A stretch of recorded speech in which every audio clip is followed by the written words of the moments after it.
So I'm very honored to introduce this multi-talented, multi-dimensional person, Robert Tettero. And I have seen Robert speak before. I haven't gotten to know him a lot, but he's somebody who has wisdom from all over the world inside of him. And I think you're in the Netherlands right now. Yeah. That's correct. That's Robert's correct. he's multidimensional as well. He's beaming in, broadcasting from the Netherlands today. And he is a stress and burnout recovery and prevention expert. Yes, preventing stress and burnout. That is where we want to focus. And he provides you with practical solutions so that your authentic leadership it shines through. And whether you're struggling with workplace demands or relationship issues or responsibilities that seem to overwhelm you, Robert has comprehensive proprietary offerings, his own methods and systems to support you. So without further ado, here's Robert. Wow, that was an amazing introduction. Thanks. And I've been wanting to connect with you anyway. Yes. I have like six quick slides I want to show just to get people into because I need to like steam right through it. Is it possible to share my screen? Yes, go ahead. Okay, let's see if this works out.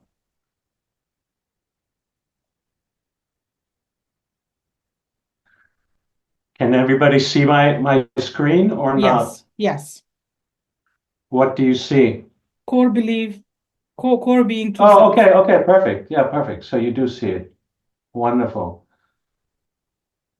So, all right, I'm gonna cut straight to the chase. Uh, Here we go. So, yeah, basically, God, I come from a shamanic background. This is how I opened up and figured out what life was all about. I was searching all my life, but it wasn't until I found breath work that something really resounded in me. And for the first time in my life, I knew that that was the first thing that I wanted to do is bring breath work. And I call it conscious energy breathing back into the world to support people in transformation. But I'm going to just show you some quick slides here. I'm all about healing life stress blueprint. And I asked myself at the time when I was going through a heavy burnout in my first job, 60 hours per week working as a management consultant, I asked myself, is there anything authentic in me? Or am I just a product of all these things that you see on the screen? Be it past lives, if you believe in past lives, specific negatives, birth trauma, something that I call the unconscious death urge, separation anxiety, family dynamics and conditioning, parental approval and disapproval syndrome, sibling rivalry, social, cultural, religious conditioning, fear of change, fear of the unknown versus creating safety in our lives, our core beliefs, our behavioral patterns. I mean, all these things that I felt, my God, is there anything authentic in me? And if so, what would it take to find this in me? And not to mention my astrological configuration influencing me, my genetics. And I figured out very fast that if I wanted to be free, I needed to free myself from all these particular things that we all are subject to. So I'm just going to highlight one of these many things, and that is, in fact, birth trauma, your life stress blueprint. And when I talk about birth trauma, I actually talk about conception, your prenatal influences, your birth itself, and the way you were received. The first people that held you, the first people that touched you, if they didn't know what you were going through, the immense change the first time in your life, and malhandled you, if not abused you, why should you still trust anybody in your life? Now, check this out. This is what a natural birth looked like for most of us. Now, the parents and the obstetrician, all happy with a job well done. but this child is hanging upside down, screaming bloody murder. Oh no, this can't be true, Frederic Loboyer writes. This mask of indescribable agony, these hands clutching, clinging onto this head like someone struck by lightning, shattered, who at any moment is going to fall to the ground like a mortally wounded soldier. This is birth? No, this is murder. This is what we call limbic imprinting. And if this is a normal birth, think about all the other kinds of ways that little babies come into the world, such as, for instance, coming in with forceps. You can see the imprinting of the forceps on the face, but very often they don't even know where they're going to take hold of the head, and they just yank you out. From that moment on, why would you still trust anybody at all in your life? Why would you? So I'm going to stop my share right here for a moment. So this is what really inspired me. I was like, my God, this is unbelievable. And I, of course, was able to heal my own birth trauma, which was quite traumatic itself, and why, for the rest of my life, I ended up struggling. Now, if you're not a firm believer that birth is of influence, I had this one man, two quick stories. I had this one man sent to me through a company, and he was complaining that nobody ever understood him, that he really felt hurt by the way they were treating him. I was already on the 10th session, and somehow I was like, I can't get through. There's something that is still there. So I started bombarding him with questions over and over and over again, and I saw that he was getting irritated. I was like, okay, that's like really shamanic, right, Jennifer? Just keep pushing that button until he blew up and screams at me at the top of his lungs, no, you don't understand how much they're hurting me. And I'm like, oh my God, I get it. And I go to him, were you forceps? He goes, I don't know. What the hell does that have to do with it? I said, call your mom now. He calls his mom, says, Mom, was I forceps? Yeah, you're right. She had never told him about his birth. Really unbelievable. But people come to me, the first thing I ask is about their birth. But he said, well, I'm a twin. So I just presuppose that once the first one is born, the second one just follows. But that's completely wrong. A complete wrong assumption. He didn't feel like coming out yet because every single child has its own gestation period. So to think that he wanted to come out was just wrong. And so what did they do? They pulled him out. He didn't want to. And for the rest of his life, he kept repeating this experience over and over and over, feeling that people were abusing him, not feeling understood, ending up doing everything alone because, well, if I get people to help me, I know it's going to go wrong. These deep ingrained imprinting at limbic and cellular level. Amazing. And the other story is a quite fun one with the mother of my first child. She was pregnant of my first child, and we had to go to the dentist for both of us. She laid in the chair. She needed some work done, and the dentist said, well, I am going to have to do some heavy work there. And she said, would you like anesthesia while I'm pregnant? I don't know. Is it going to hurt? She asked the dentist. She says, well, it always hurts. And I was like, that's an odd thing to say. Why don't you try and calm your patient? Anyway, everything went fine until at the end, because she had this metal piece between her teeth and she started pulling at it. And yep, sure enough, she went right into her gums and she screamed it out. And there she manifested her thought of, well, it hurts all the time, doesn't it? So now it was my turn. I lay down in that chair, and she had these big glasses that amplified her eyes. And these eyes were looking at me from above. And as she was just approaching my mouth, I was like, stop for a moment. And I said, what happened at your birth? And tears started running out of her eyes. She says, my mother died during my birth. And so unconsciously, what did she do? She found a job where hurting people, killing her mom, was justified. Can you believe that? So still stuck in her birth trauma. And then I said, you know what? First do some work with me, and then I'll come back and have you work on my mouth. It doesn't have to hurt. So these are, and I have plenty of these stories because I've been doing this more than 35 years. But the whole thing is, and I can slow down my story and stop me if I'm going over time. But the thing that I have discovered that can completely bring into alignment the emotional, the physical, the emotional, the mental, and the spiritual is this breathing discipline.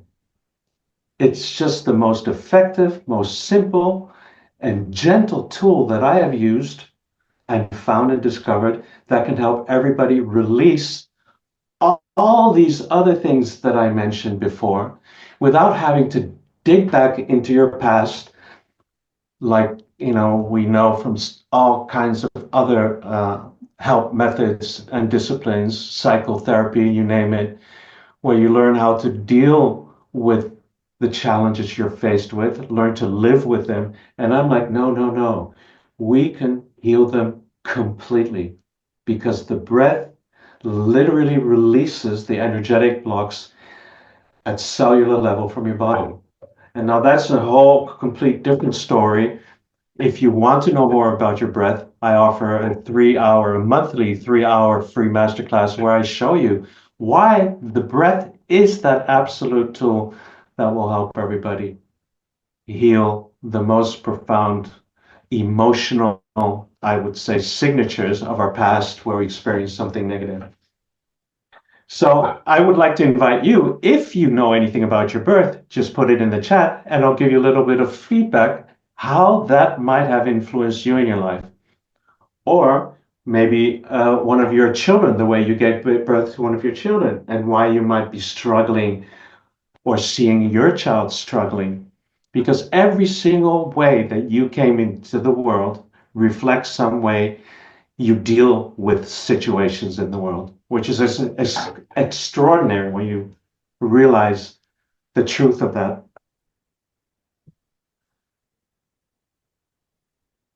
With C-section, all right, okay. So, Pao, were you C-sectioned out yourself? No. What do you mean? Okay. Was your birth a C-section or your child? Both. So my mom had me through a C-section. I could have had a normal birth, but my baby got wrapped around the cord twice, not once, twice.